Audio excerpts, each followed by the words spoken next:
పెహల్గాం తీవ్రవాదుల కాల్పుల్లో చనిపోయిన 26 మందిలో మేడిశెట్టి మధుసూదన్ గారు జనసేన క్రియాశీలక సభ్యులు. ఆయన కూడా దీంట్లో బలయ్యారు.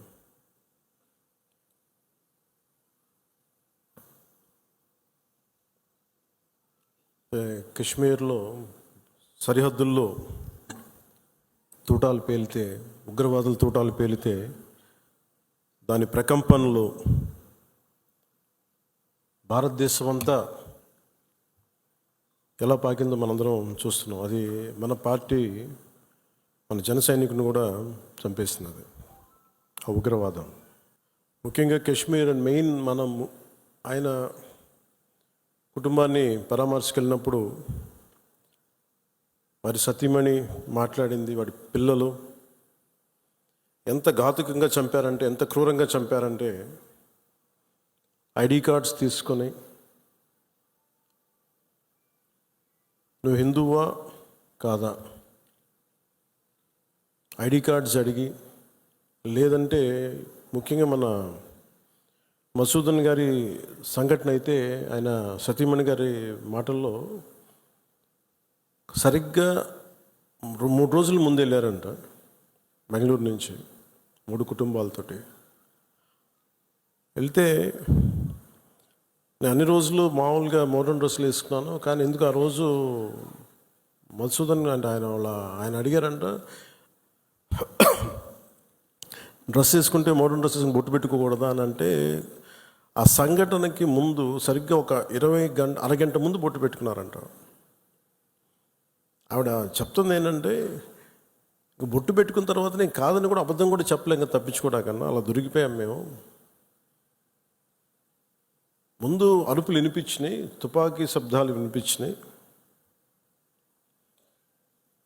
కింద పడుకున్నాం, నా చేయి కూడా పట్టుకున్న, పిల్లలు కొంచెం దూరంగా ఉన్నారు. ఇదంతా కుటుంబం దాదాపు అలాగే ఆ గ్రౌండ్లో దాదాపు ఆ ఏరియాలో 400 నుంచి 500 మంది ఉండిపోయారు టూరిస్టులు. మసూదన్ గారు ఆయన సతీమణి చేయనే పట్టుకొని, ఏమవుతుంది మనకేమవుతుంది, నువ్వు చూడకంటే ఆ బూట్లు చప్పుళ్ళు చాలా తాయితీగా వచ్చి, అంటే ఎందుకు మాట్లాడుతున్నానంటే ఎంత కోల్డ్ బ్లడెడ్తో చంపారంటే మనం ఊహించుకోలేం. అంటే షికారుకు వచ్చినట్టుగా వచ్చి వేటాడి వెళ్ళిపోయారు మనుషుల్ని.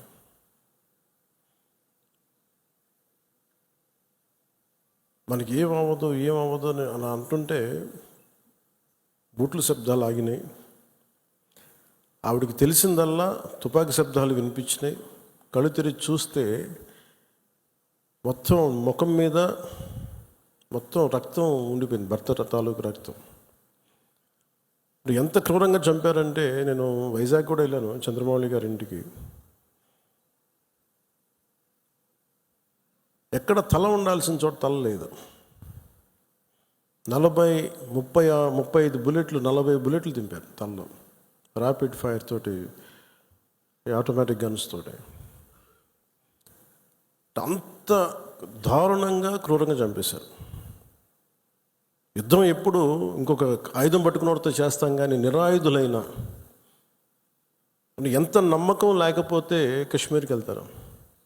22-23లో దాదాపు 2 కోట్ల మంది వెళ్ళొచ్చారు. అది ప్రెసిడెంట్ పాలన ఉన్నంతకాలం వచ్చారు. మొన్న పాలన మారగానే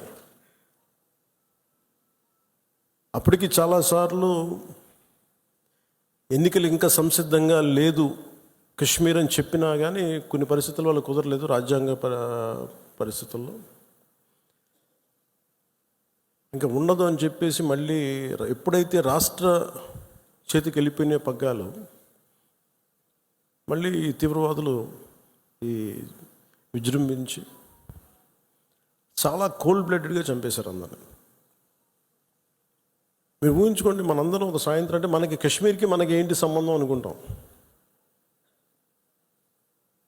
గ్లోబల్ విలేజ్ని మాట్లాడుతున్నాం, ప్రపంచాన్ని.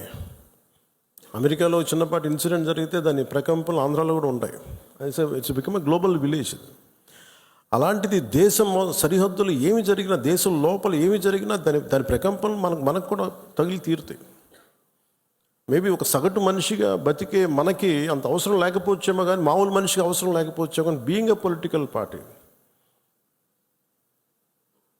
రీజనల్ పార్టీకి మనకు ఎందుకు అనే ఒక మైండ్ సెట్ ఉంటుంది. మన సంబంధం నేను చెప్తున్నప్పుడు బిగినింగ్లో జాతీయ సమస్యల గురించి నేను మాట్లాడుతున్నప్పుడు చాలా హాస్యాస్పదంగా ఉండేవాళ్ళు అందరూ నాతో. నీకు ఎందుకు ఇవన్నీ స్టేట్స్ విషయాలు చూసుకుంటే, state is a part of the country కదా, state is a part of the nation, how do we ignore? కానీ ఈ లిమిటెడ్, ఈ తక్కువ స్థాయి ఆలోచన విధానంతో మనం ఎప్పుడు బయట ఆలోచించాం, పరిధి దాటి ఆలోచించాం.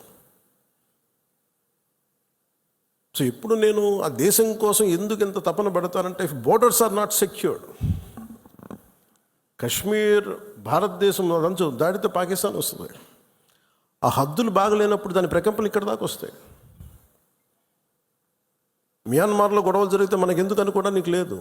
అక్కడి నుంచి రోహింగ్యాస్ వచ్చేసి ఇక్కడ మనకి ఆంధ్రాలో కూడా ఉంటారు చాలామంది.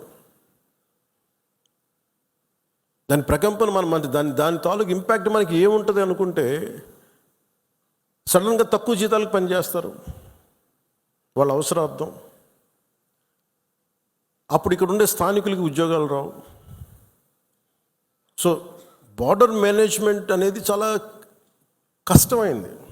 సో అందుకని మనందరం కూడా యాజ్ ఎ పొలిటికల్ పార్టీ, మీరందరూ కూడా క్రియాశీల కార్యకర్తలు ఉన్నారు, పెద్ద పెద్ద నాయకులు ఉన్నారు, వేదిక పైన ఎమ్మెల్యేస్ ఉన్నారు, మినిస్టర్స్ ఉన్నారు, గౌరవ మంత్రులు ఉన్నారు, ఎమ్మెల్సీస్ ఉన్నారు. Border management is very essential. మన చిన్నపాటి ఇంటి సరిహద్దులనే మనకు రోజు ఎవడన్నా పొలం ఉంటే ఆ సరిహద్దులను గట్టు జరిపాడా లేదని ఇంత ఆలోచిస్తూ ఉండే. చిన్న ఒక 2 ఎకరాల పొలం ఉంటేనే, ఒక 10 సెంట్లు భూమి ఉంటేనే, రోజు 2 సెంట్లు భూమి ఉంటేనే మనం ఎంత తెలుస్తాం. అలాంటిది కంట్రీ సరిహద్దుల్ని మనం చూసుకోకపోతే నాయకులుగా వచ్చే ఉపద్రవాలు ఇలా ఉంటాయి. మన దేశం ఎప్పుడు కూడా చాలా మెత్తని దేశం. ఉగ్రవాదులకి ఎందుకు సమాధానం చెప్పలేం. మీరు నిజంగా ఆవిడ పడ్డ బాధ చూస్తే ఇంత కనికరం అవసరం లేదు ఉగ్రవాదుల మీద అనిపించింది. నిర్దాక్షిణ్యంగా తీసేయాలన్నా. ఆవిడ అన్న మాటలు, చంద్రమౌళి గారు మేము మన వైజాగ్లో కనుక, ఆయన retired employee, bank employee, retirement plan ఏం చేయాలో, పిల్లలు అమెరికా వెళ్ళిపోయి ఏం చేయాలో తెలియక ఆయన జస్ట్ ఒక 5 రోజుల కన్నా వెళ్తే ప్రాణాలు పోయినాయి. మీరు ఊహించుకోండి, మన సరదాగా చాట్ తిందామని చెప్పి హైదరాబాద్లో గోకుల్ చాట్కి వెళ్తే బాంబ్ బ్లాస్ట్ జరిగింది, ప్రాణాలు పోయినాయి. Simple chat. అలాగే పార్క్ వెళ్దాం, లుంబిని పార్క్ వెళ్ళి కూర్చుందాం పిల్లా పాపలతో అంటే బాంబులు పేలినాయి. అంటే ఉగ్రవాదం తాలూకు పంజా అన్నిటి మీద ఉంటుంది. దీంట్లో దాదాపు 26 మంది చనిపోయారు. ఈ గుర్రాలని తీసుకెళ్ళి ఒక్కతను మటుకు ఒకే ఆయన ముస్లిం, మిగతా 25 మంది 25 మెంబర్స్ హిందూస్. అది కూడా ఆయన ఎదిరించాడు. ఆ గుర్రాలను తీసుకెళ్లే వ్యక్తి ఉగ్రవాదులు ఎదిరిస్తే ఆయన చంపేశారనేది వార్త. అంటే కశ్మీరు మనందరం ఒక అందమైన లొకేషన్ చూస్తే మేము చాలాసార్లు, అంటే నాకు ఎందుకు కశ్మీర్ అనేది ప్రత్యేకంగా నాకు తగులుతూ ఉంటుందంటే, యాజ్ ఎ లీడర్ మీరందరూ కూడా as a political party stake హోల్డర్స్గా మీరందరూ you have to read history. అంటే ఇవి భవిష్యత్తులో జరగకుండా ఉండాలి అంటే దాని తాలూకు కశ్మీర్లో తూటాలు పేలితే దాని ప్రకంపనలు ఇప్పుడు మన పార్టీ దాకా ఎలా వచ్చినాయో, ఇది దేశం అంతా ఇట్లాగే ఉంది పరిస్థితి. అంటే ఒక వాస్తవాన్ని వాస్తవంగా చెప్పడంలో తప్పే ఉంది అన్నాను. మన జర్నలిస్టులు కూడా మాట్లాడుతూ ఉంటే ఒక వర్గం మీద ఇంకో వర్గం అంటే మీరు ఎందుకు ఇంత లోపాయికారిగా మాట్లాడతారన్న. కర్ర సన్నాయి నొక్కులను ఎందుకు నొక్కుతారు మీరు? When you are targeted based on your religion, let us say it, చెప్దాం దాన్ని. అంత మాత్రాన ద్వేషమని కాదు, ఉగ్రవాదుల మీద కోపం అది. మన నాయకులు ఇంతమంది ముస్లిం నాయకులు ఉన్నారు ఇక్కడ మనకి. ఈ రోజున మనం వివక్ష చూపించామా భారతదేశంలో? అన్ని వర్గాల మీద గొడవలు ఉంటాయి, చిన్న చితక గొడవలు లేకుండా ఎందుకు ఒక ఇంట్లోనే గొడవలు ఉంటాయి. కానీ మన దేశం ఏర్పడిన విధానం మటుకు మరి అందరూ అవగాహన చేసుకోవాలి. ఎందుకంటే ఎందుకు నేను 3 రోజులు సంతాప దినాలుగా ప్రకటించిన ఆ బాధ నాకు తెలుసు ఎలా ఉంటుందో. అప్పటికి మధుసూదన్ గారు చనిపోయిన సంగతి కూడా నాకు తెలియదు. ఎందుకంటే నేను 86 నుంచి 89 దాకా మన్నయ్య గారి సునీ గారి సినిమాల్లో చాలాసార్లు మేము అక్కడికి వెళ్ళేవాళ్ళం. 3 to 4, 86 to 89. ఇంకా కశ్మీర్ ఉగ్రవాదం ఇంకా పైకి రానాలి, ఇంకా వచ్చి తొలి దశల్లో 89లో స్టార్ట్ అయింది. ఇంకా 90స్కి దాదాపు ఎన్ని వేల మందిని చంపేశారు. కొన్ని లక్షల మంది కశ్మీరీ పండిట్స్ని వలసపోయేలా చేశారు. అంటే ఆ రోజు కనుక కశ్మీరీ పండిట్ల వలసను కనుక ఆపుండగలిగితే, అంటే ఎప్పుడు ఒక అలక్ష్యం, ఇది నా సమస్య కాదు వదిలేస్తే కశ్మీరీ పండిట్లు అక్కడే ఉంటారు, అక్కడే పుట్టారు, అక్కడే పెరిగారు. వేరే రాష్ట్రాల నుంచి కూడా రాలేదు, అందరూ అక్కడే పుట్టారు, అక్కడే పెరిగారు. లక్షలాది మంది కశ్మీరీ పండిట్స్ వలసలు వెళ్ళిపోయారు. నాకు పర్సనల్ ఎక్స్పీరియన్స్ ఏంటంటే 86, 89లో మేము షూటింగ్ల కోసం నేను కొంత ప్రొడక్షన్లో నేను పనిచేశాను. కొంచెం ఏదైనా కావాలంటే అవసరాలుగా మార్కెట్కి వెళ్ళేవాడు. శ్రీనగర్ మార్కెట్కి వెళ్తే ఫస్ట్ ఇయర్ బాగానే ఉంది, కానీ 86లో 87, 88కి చాలా ఇబ్బంది అయిపోయింది. ఇంకా 89 దగ్గరికి వచ్చేటప్పటికి షూటింగ్ జరుగుతుంటేనే గొడవలు అయిపోయాయి. 1-2 రోజులు త్వరగా ముగించుకొని వచ్చేస్తుంటే అప్పుడున్న కశ్మీరీ పండిట్ ఒక అతను చెప్పాడు, ఇంక మీరు రాలేరు ఇక్కడికి అన్నాడు. ఎందుకంటే మా మొహల్లాల్లో, మా ఏరియాల్లో చాలా ఇబ్బందులు అయిపోతున్నాయి, మాకు ఇబ్బంది వచ్చేసరికి మీరు రాలేరు కళ్యాణ్ మీరు అని చెప్పాడు. అంటే ఆ రోజు నుంచి ఈ రోజు దాకా కశ్మీర్ ఎప్పుడు ఒక మండుతున్న సమస్య. మీరు as a party make very stable, this is Janasena decision, all of our decision. అది Kashmir is an integral part of India that can not be denied. అది మీరు చాలా బలంగా మీరు మాట్లాడాలి. Kashmir is an integral part of India, it will be an integral part of India for ever. ఎందుకంటే ఎందుకు మాట్లాడుతున్నానంటే కశ్మీర్ పేరు కశ్యప మహర్షి మీద వచ్చింది. అమర్నాథ్ టెంపుల్ కానీ, ఇక్కడి నుంచి కేరళ నుంచి కశ్మీర్కి శంకరాచార్య మఠం కానీ, తర్వాత మతాలు మారుండొచ్చేమో ప్రజలు, కానీ అందుకని మీరు దీన్ని చాలా బలంగా నమ్మాలి. ఒక చిన్న గొడవ జరిగినప్పుడు అది మనకెందుకని అనుకోకండి.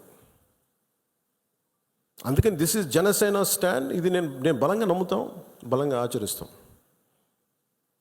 భవిష్యత్తులో ఇలాంటి సంఘటనలు జరగకుండా ఉండాలి. మనం ఇవ్వగలిగేది ఏంటంటే ఒక నాయకుడికి దేశాన్ని, ఒక చిన్నపాటి ఇంటిని నడపాలంటేనే కష్టం. ఇన్ని రాష్ట్రాలు, ఇన్ని విభిన్నమైన సంస్కృతులు, ఇన్ని భాషలు, ఇన్ని పొలిటికల్ పార్టీస్, వీటన్నిటి మధ్య వైరుధ్యాల మధ్యలో ఒక ఏకాభిప్రాయంతో ఒక దేశాన్ని నడపాలి ఒక ప్రధానమంత్రికి అంటే ఎంత కష్టమైన పరిస్థితి అది. అలాంటి వ్యక్తులకి మనం ఇవ్వగలిగేది చిన్నపాటి ఊతం అంతే, చిన్నపాటి ఆసరా. ఎక్స్ట్రా గొడవలు క్రియేట్ చేయకుండా కొంచెం బాధ్యతగా మాట్లాడటం, అవసరమైన చోట భుజం కాయటం. As part of NDA this is our responsibility.